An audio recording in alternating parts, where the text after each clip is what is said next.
Halo, selamat datang di Bong United. Ngobrolin Indonesia harus dengan kepala yang tetap dingin dan juga santai.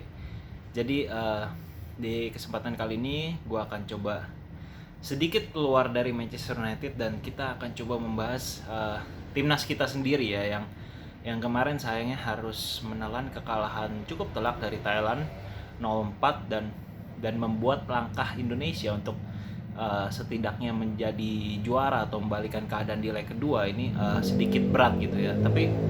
Tapi coba kita bedah dulu. Oke, Indonesia akhirnya memang berhasil melaju ke partai final, sebuah pencapaian yang perlu sangat kita apresiasi dari pemain-pemain Garuda muda kita.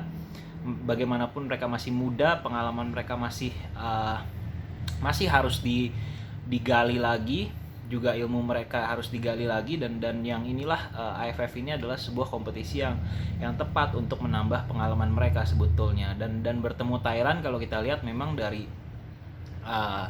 di babak pertama harus kita akui bahwa memang pertandingan ini ya murni Thailand menguasai gitu. Bagaimana Thailand bisa memberikan tekanan terus menerus kepada Indonesia.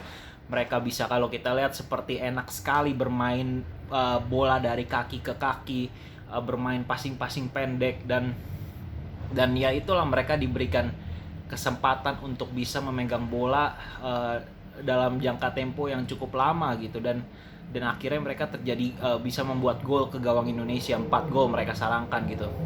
Nah, hal ini terutama Thailand yang bisa terus-menerus memegang bola ini bukan tanpa alasan, yaitu karena Indonesia yang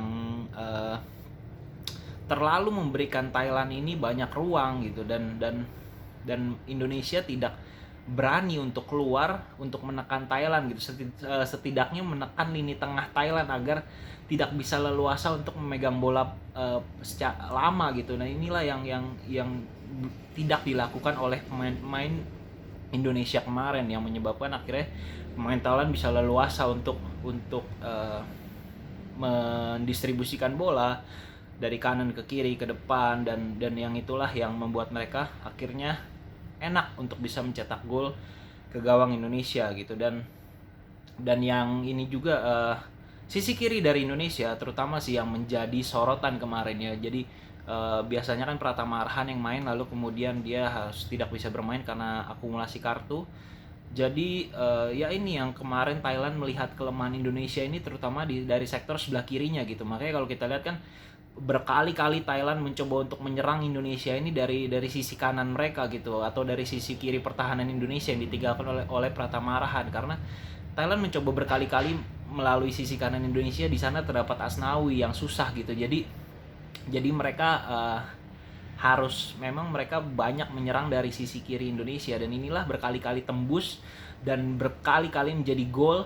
Ya itulah, harus kita akui kelemahan sisi kiri dari pertahanan timnas Garuda gitu. Dan ya memang juga kesalahannya juga memang Indonesia ini terlalu itu tadi memberikan banyak ruang kepada pemain Thailand, yang seharusnya mungkin Indonesia ini bisa melakukan pressing. Sebenarnya apabila berani juga mungkin Thailand tidak akan bisa leluasa untuk membangun serangan seenaknya gitu, dengan enak sekali gitu. Terutama kalau kita lihat di 15 menit terakhir babak pertama, ketika Indonesia mencoba untuk menaikkan garis pertahanan mereka, berani untuk menekan Thailand, tidak memberikan Thailand leluasa untuk memegang bola. Terbukti pemain-pemain Thailand ini juga sedikit tidak bisa leluasa untuk memegang bola. Akhirnya juga mereka mendapatkan sedikit sekali peluang gitu. Jadi ya inilah yang harus dibenahi mungkin oleh Sintayong sebagai pelatih di leg kedua nanti, untuk setidaknya berani keluar, karena memang ya udah kalah 4-0 juga, dan ya udah, nggak main bertahan pun juga nggak akan bisa gitu kan. Jadi ya memang tidak ada salahnya untuk dicoba untuk berani menekan Thailand, terutama di lini tengah mereka.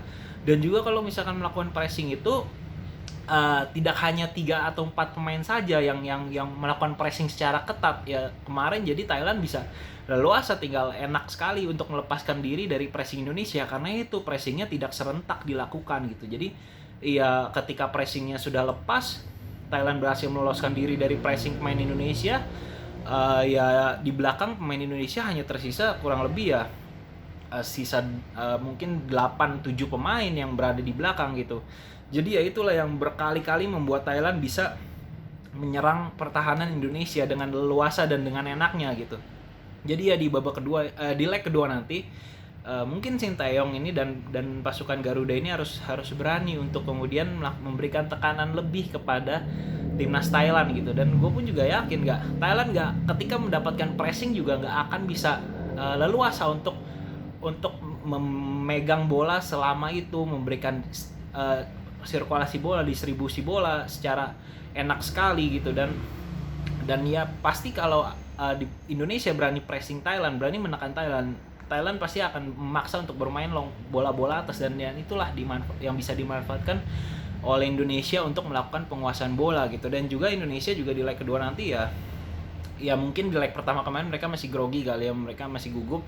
Biar bagaimanapun banyak dari mereka yang usianya masih muda dan mungkin baru mencicipi bermain di final, ya belum banyak gitu pengalaman mereka di final gitu, sehingga ya mungkin masih ada perasaan gugup atau grogi dan lain sebagainya. Nah inilah yang harus dicoba diperbaiki di leg kedua nanti agar bermain dengan tenang, terutama apabila Thailand melakukan pressing ke pertahanan Indonesia. Ya pemain-pemain Indonesia ini bisa tenang kemudian untuk melepaskan diri dari pressing, tidak melulu panik dan akhirnya yang menyebabkan kehilangan bola yang justru akan berakibat fatal untuk Indonesia sendiri gitu. Tapi ya di leg kedua nanti mungkin kalaupun untuk memang juara mungkin agak berat ya, karena memang sudah defisit 4 gol dan kita pun juga harus realistis lah. Memang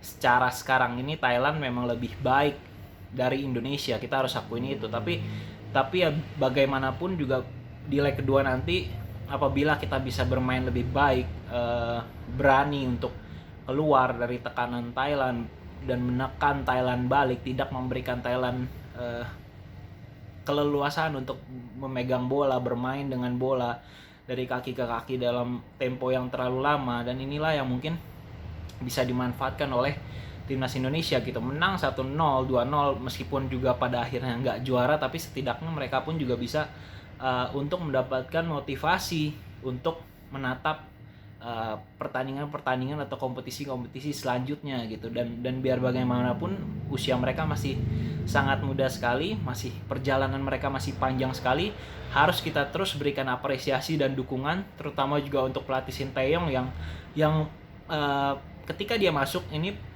rencananya mulai terlihat di Indonesia sendiri, bagaimana dia pertama-tama membenahi fisik dari pemain Indonesia ini, dan terbukti kan fisik pemain Indonesia ini juga meningkat gitu, cukup baik, nggak seperti sebelumnya yang babak pertama masih oke, babak kedua tiba-tiba langsung drop kendor dan akhirnya bisa kejebolan secara banyak gitu. Dan inilah mulai diperbaiki oleh Sinteyong satu-satu. Jadi ya kita harus berikan Sinteyong waktu dan kesempatan serta dukungan juga agar ya program dan rencananya bisa berhasil untuk timnas Indonesia yang lebih baik ke depannya. Jadi semangat terus untuk pasukan Garuda. Semoga di leg kedua bisa memberikan permainan yang terbaik, tidak perlu merasa tertekan atau apa.